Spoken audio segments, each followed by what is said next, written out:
मेरे सामने इस समय वो विद्यार्थी बैठा है जिसने क्लास 10th बोर्ड के एग्जाम दे दिया और उसके मन में एक डर सता रहा है कि मैं आगे क्या करूं, मैं आगे कौन सा सब्जेक्ट लूं। ये उसके मन में बहुत सारी चिंताएं जो है वो लगातार उसके दिल और दिमाग पर सता रही है कि मैं आगे जाकर कौन सा स्ट्रीम चूज करूं।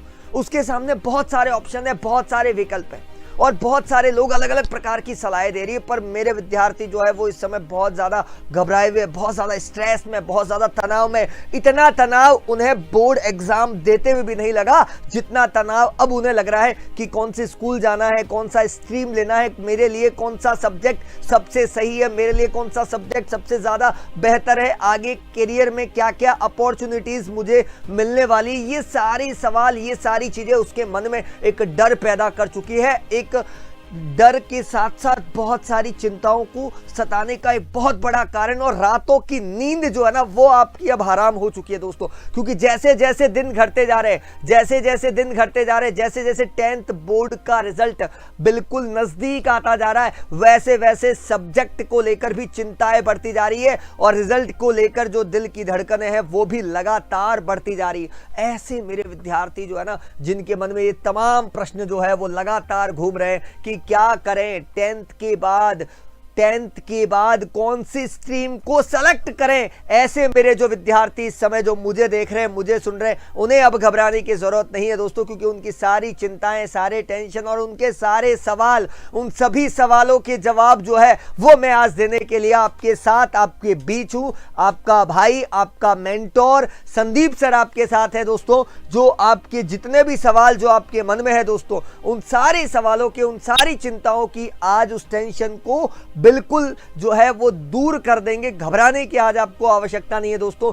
आपके दोस्त जो है वो आपको सलाह देंगे इस समय। आपके दोस्त जो है ना, किसी दोस्त ने कहा कि मैं तो देख आर्ट्स ले रहा हूँ, मेरे लिए बहुत अच्छा है और बहुत बढ़िया है, पापा बता रहे हैं बहुत अच्छी उसमें अपॉर्चुनिटीज है, और आप अपने दोस्त को लेकर कहीं ना कहीं अपने सब्जेक्ट को तो डिसाइड नहीं कर रहे हो कि वो आर्ट्स ले रहा है, मेरा दोस्त है, मेरे से बिछड़ ना जाए, वो मेरे से अलग ना हो जाए, इसलिए मैं भी आर्ट्स लूँ। क्या आप ये तो नहीं सोच रहे? तो जी हाँ, ऐसा नहीं सोचना है दोस्तों। दोस्त अपना रास्ता जा रहा है, हमें अपने रास्ते पर जाना है। हम दोनों के रास्ते अलग अलग हो सकते हैं, दिल एक रहेगा, मत घबराओ, दोस्त दोस्त रहेगा। पर पढ़ाई में हो सकता है कि उसका अलग करियर है और आपका अलग है, उसमें कोई दिक्कत नहीं है। जिस रास्ते पर चलेंगे, जिस पथ पर चलेंगे, चिंता मत करना। बहुत सारी कठिनाइयाँ, बहुत सारी बाधाएं आएगी, पर उन बाधाओं के साथ साथ बहुत सारी चीज़ें आपको सीखने को मिलेगी, नए दोस्त बनेंगे, नए हमसफ़र मिलेंगे। आपको चिंता मत करना, वो सफ़र के राही आपके साथ रहेंगे। आपके बहुत सारे पड़ोसी, आपके बहुत सारे कलीग्स जो आसपास रहते हैं, सोसाइटी में रहते हैं, मोहल्ले में रहते हैं, वो आपको सजेशन देंगे कि ये सब्जेक्ट लो, शहर में जाओ, उस सिटी में जाओ, उस कोचिंग में जाओ, उस स्कूल में जाओ, ये वो भी मतलब इस समय तो गली गली में वो शोर है कि ये कर लो, वो कर लो, ये अच्छा अपॉर्चुनिटी। अब आपको देखना है कि आपको किस ओर जाना है दोस्तों। उसके साथ साथ ही हमारे बहुत सारे अच्छे रिश्तेदार जो एक अच्छी पोजीशन पे हैं, उनके बच्चे जो अच्छी पोजीशन पे, हमारे पेरेंट्स उनसे कंपेयर करते, देखो वो बैंक में है, देखो वो आरएस बन चुका है, देखो वो आईएएस बन चुका है, देखो उसने पटवारी का एग्जाम क्रैक कर दिया, वो उनकी बिटिया सीए बन गई, अरे उनकी बिटिया ने आरजेएस क्लियर कर लिया। ऐसी बहुत सारे आपके रिश्तेदार और आपके ऊपर इस समय दबाव का बवंडर जो है वो फूट चुका होगा। मत घबराना मेरे दोस्त, मत घबराना, क्योंकि आप एक ऐसे इंसान हो जो सबकी सुन रहे हो पर कर किसकी रहे हो? मन की। सुनो सबकी दोस्तों, सुनो सबकी पर करो मन की। जो मन कहे, जो दिल कहे, वही आपको करना है। निश्चित रूप से अगर अपने मन की और दिल की सुन ली तो 100% आपको कामयाबी मिलेगी। आपका जो लक्ष्य है वो आपको पूरा होगा, उसमें कोई शक नहीं, उसमें कोई डर नहीं कि आप जिस लक्ष्य को लेकर चल रहे हैं वो पूरा हुआ या नहीं हुआ। अगर आपका गोल तय, तो मैं विश्वास के साथ कह सकता हूं कि आप अपने लक्ष्य में, उस कामयाबी के उस शिखर तक पहुंचेंगे। उसके साथ साथ दोस्तों, अगर मैं बात करूं 10th के बाद जो है आफ्टर 10th हमारे पास 3 ऑप्शन मेजर तौर पर नजर आते हैं। मैं यहाँ पर चौथा विकल्प भी आपको बताऊंगा। यहाँ पर वो चौथा विकल्प बहुत कम लोग बताते हैं, पर वो विकल्प है दोस्तों एग्रीकल्चर का। ये भी एक बहुत बड़ा अपने आप में सब्जेक्ट है। 3 सब्जेक्ट होते हैं बच्चा, साइंस, कॉमर्स, आर्ट्स। ये तो मेजर सब्जेक्ट है, गली गली में शोर है, साइंस, कॉमर्स, आर्ट्स का दबदबा है। तो यहाँ पर जो गली गली में शोर आपको दिखाई दे रहा है साइंस, कॉमर्स, आर्ट्स का, उसके साथ साथ एक और सब्जेक्ट है दोस्तों, वो है एग्रीकल्चर। मतलब अब 4 विषयों पर दारोमदार है और अब आपको देखना है कि आपका रास्ता किस और करवट लेता है। बस अब मुझे यह देखना रह गया कि मेरा विद्यार्थी जो है वो किस और मूव करेगा। यहां पर अगर जिन विद्यार्थियों को मेडिकल फील्ड में जाना है या इंजीनियरिंग की पढ़ाई करनी है दोस्तों, ऐसे विद्यार्थी जिनका लक्ष्य है कि मुझे तो इंजीनियर बनना है, जिनका लक्ष्य है कि मुझे तो डॉक्टर बनना है, एमबीबीएस करना है, ऐसे विद्यार्थी जिनका लक्ष्य कुछ और है, नर्सिंग में जाने का है, एनडीए में जाना है, डिफेंस में जाना है, यहाँ पर ऐसे मेरे विद्यार्थी जिनका सपना एनडीए, डिफेंस आदि में अगर है तो डॉक्टर बनना है, तो उसको साइंस बायो लेनी पड़ेगी, मतलब वही साइंस स्ट्रीम चूज करनी पड़ेगी। इंजीनियरिंग करनी है तो ऑब्वियसली बात है उसे साइंस मैथ्स को कहीं ना कहीं चूज करना पड़ेगा दोस्तों। उसके अलावा एनडीए, डिफेंस, XY ग्रुप बहुत सारे, उनके लिए भी उसको साइंस सब्जेक्ट को ही चूज करना पड़ेगा, मतलब साइंस मैथ्स उसको लेकर आगे की पढ़ाई करनी पड़ेगी। मोटे मोटे तौर पर साइंस की भूमिका बता दी। अब आपको देखना आपके मन में किस बात की तड़प है, आपके मन में किस बात की जिज्ञासा है। क्या साइंस के अंदर आपको साइंस लेकर आपको क्या डॉक्टर बनना है, क्या नर्सिंग बनना है, नर्सिंग ऑफिसर बनना है, या डिफेंस में या एनडीए बनने का सपना देख रहे हो। तो उसके साथ ही अगर मैं बात करूं, अगर हमें कॉमर्स सब्जेक्ट लेना है, कॉमर्स के अंदर आप अपना खुद का सेल्फ ओन बिजनेस चाहते हो कि मैं खुद का एक बिजनेस बनाऊं, खुद की एक कंपनी बनाऊं, उसके साथ साथ मेरी उस कंपनी के साथ साथ मैं उसको ग्रो करूं। क्या आप सीए की पढ़ाई करना चाहते हैं, क्या आप सीएस करना चाहते हो, उसके साथ साथ बीकॉम हो सकता है, बीकॉम के साथ साथ एमकॉम हो सकता है, ये डिग्री यहाँ पर मिल सकती है।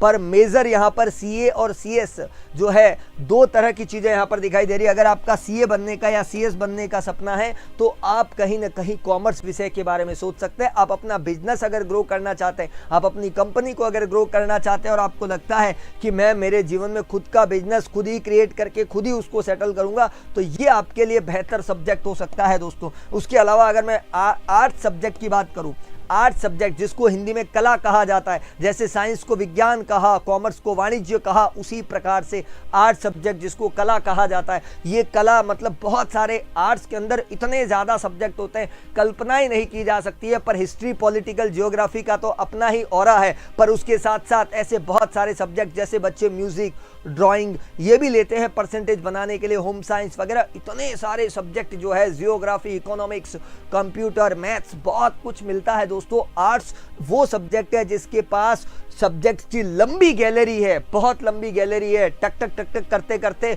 थक जाओगे, पर आपको सब्जेक्ट जो है वो कम होते हुए नजर नहीं आएंगे। आर्ट्स के अंदर बच्चा ज़्यादातर आर्ट्स लेकर क्या करता है, वो ज़्यादातर तैयारी करता है किसकी, वो ज़्यादातर सिविल सर्विसेज की तैयारी करता है। जैसे मान लो कोई पटवारी की तैयारी कर सकता है, टीचर की तैयारी कर सकता है, एसएससी की तैयारी कर सकता है, रेलवे की तैयारी कर सकता है, वहां पर आरएस की तैयारी कर सकता है, आईएएस की तैयारी कर सकता है। ज़्यादातर बच्चों का जो मूवमेंट रहता है कि हम आर्ट्स लें, आरएस की तैयारी करें, आईएएस की तैयारी करें, उसके साथ साथ जितने भी छोटे छोटे एग्जाम्स हो सकते हैं, जैसे एलडीसी हो गया, एसएससी हो गया, ये सारे एग्जाम्स जो है उसकी प्रिपरेशन जो है वो इजीली आर्ट्स से की जा सकती है दोस्तों। तो ऐसे विद्यार्थी जो है वो आर्ट्स लेते हैं। पर मैं आपको बता देता हूं बच्चा कि यहाँ पर जो है आरएस का एग्जाम, आईएएस का एग्जाम या कोई भी सिविल सर्विसेज का एग्जाम है, वो साइंस वाला भी दे सकता है, कॉमर्स वाला भी दे सकता है और आर्ट्स वाला भी दे सकता है। मतलब ये जो एग्जाम्स होते हैं ना, ये सारे एग्जाम जो है वो कोई भी सब्जेक्ट का या कोई भी स्ट्रीम का अगर स्टूडेंट है तो वो दे सकता है, उसके लिए कोई बाउंडेशन नहीं है। ऐसा कहीं ठप्पा नहीं लगा हुआ है कि आईएएस का एग्जाम जो है वो केवल आर्ट्स वाला विद्यार्थी ही देगा, कॉमर्स और साइंस वाला विद्यार्थी नहीं दे सकता। ऐसा कोई ठप्पा नहीं लगा। इसका मतलब क्या हुआ कि ये सब्जेक्ट अगर आप लेते हो हो तो भी आप एग्जाम दे सकते हो, और अगर कोई साइंस का विद्यार्थी है वो भी ये सारे एग्जाम्स दे सकता है। पर ये ध्यान रखना कि आर्ट्स का विद्यार्थी जो है वो इंजीनियरिंग नहीं कर सकता, डॉक्टर की पढ़ाई नहीं कर सकता, एनडीए में नहीं जा सकता, ये ध्यान रखना। उसके लिए तो साइंस ही लेना पड़ेगा। आर्ट्स के अंदर बच्चा जो सपने लेकर जो एग्जाम की प्रिपरेशन करता है, नो डाउट उसको बहुत ज़्यादा मदद मिलती है, क्योंकि साइंस का बच्चा फिजिक्स, केमिस्ट्री, बायो, मैथ्स पढ़ेगा, और जो ये एग्जाम्स होते हैं उनमें political, geography, history, Indian culture, ये सारी चीज़ें आती है। तो ये सारी चीज़ें साइंस वाले बच्चे नहीं पढ़ते, फिर भी अगर वो एग्जाम देना चाहे तो उनको अलग से तैयारी करनी पड़ती है, जबकि आर्ट्स का बच्चा शुरू से ही उसकी तैयारी करता है। बस यही फर्क है बच्चों, पर एग्जाम वो दे सकता है। उसके साथ साथ जो चौथा सब्जेक्ट है जिसकी मैं बात कर रहा था वो था एग्रीकल्चर। तो दोस्त एग्रीकल्चर भी एक सब्जेक्ट होता है जिसमें एग्रीकल्चर साइंस, एग्रीकल्चर केमिस्ट्री और एग्रीकल्चर बायो, ये सब्जेक्ट वो ले सकता है। और उसके साथ साथ कृषि से संबंधित बहुत सारे रिसर्च कर सकता है। एग्रीकल्चर के अंदर बहुत सारी सरकारी भर्तियां आती है जिसमें बहुत लिमिटेड सीटें होती है पर लिमिटेड स्टूडेंट्स होते हैं। इनमें तो बहुत सारे स्टूडेंट्स होते हैं पर एग्रीकल्चर में लिमिटेड स्टूडेंट्स और लिमिटेड ही सीट, तो जिससे जॉब के चांसेस बढ़ जाते हैं। इसलिए मेरे बहुत सारे ऐसे विद्यार्थी होते हैं जो एग्रीकल्चर में भी अपने आप को करियर बनाने के लिए अपने आप को उस दिशा में झोंक देते हैं। तो ये अलग अलग सब्जेक्ट है। अब आपको देखना है कि आपका सपना क्या है, आप किस सपने को संजोए बैठे हैं और आप उस सपने को कैसे पूरा करेंगे। तो अपने माता पिता से जरूर इस बारे में डिस्कस करें, अपने गुरुजनों के साथ डिस्कस करें जिन्होंने आपको अच्छा पढ़ाया है, उनके साथ एक बार अपनी काउंसलिंग करवाएं अपने करियर को लेकर कि सर मैं इस डायरेक्शन में जाना चाह रहा हूं, ये जाना चाह रही हूं, क्या मेरे लिए बढ़िया रहेगा, क्या ये विकल्प मेरे लिए अच्छा है। आप 2-3 अच्छे लोगों से सलाह लें और फिर आप उस दिशा में कदम बढ़ाएं। नो डाउट आपके आसपास बहुत सारे ऐसे लोग होंगे जो आपको डिमोटिवेट भी कर रहे होंगे, ऐसे दोस्त जो आपको पुश कर रहे होंगे कि देख मैं ये ले रहा हूं तू भी ये ले ले, अच्छा है, और ऐसे रिश्तेदार जो आप पर प्रेशर बना रहे होंगे सब्जेक्ट को लेकर। पर आप मत घबराओ, जैसा कि मैंने कहा सुनो सबकी पर करो मन की, करो दिल की, दिल कहे वही करना है दोस्तों। बस ये दिल फिर से मुस्कुराएगा तभी दोस्तों हम आगे बढ़ेंगे। तो इसको मुस्कुराने के लिए जिंदा रखना बहुत जरूरी, इसलिए स्ट्रेस फ्री होकर बिना किसी टेंशन के आप एक डायरेक्शन में जाओ कि आपको क्या करना है। मैंने आपको जैसा कि सारे फील्ड्स के बारे में बहुत अच्छे से और बहुत विस्तार से बता दिया है दोस्तों कि आप किस दिशा में जाएं। कोई दिक्कत नहीं है, मत घबराना और बड़े आराम से अपने सब्जेक्ट को लेकर, अपनी स्ट्रीम को लेकर एक बार चॉइस कर लो कि मुझे ये करना है। देन उसके बाद दुनिया मुट्ठी में है, लग जाओ अपने मिशन में, लग जाओ अपने लक्ष्य में, क्योंकि बहुत बहुत बहुत ज़्यादा हाई लेवल का जो है वो यहाँ पर दिखाई दे रहा है कंपटीशन। और उस कंपटीशन में आपको प्रूफ करना है अपने आप को, अपनी काबिलियत को प्रूफ करना है। मुझे पूरा यकीन है कि मेरे सामने जो विद्यार्थी बैठा है ना वो अपनी काबिलियत को पूरा प्रूफ करके दिखा देगा। इन्हीं शुभकामनाओं के साथ दोस्तों स्ट्रीम को लेकर जो मैंने बात की वो आपके साथ रखी। आपको आपके भविष्य के लिए मेरी ओर से, उत्कर्ष परिवार की ओर से ढेर सारी शुभकामनाएं, खूब खूब बधाई। Thank you.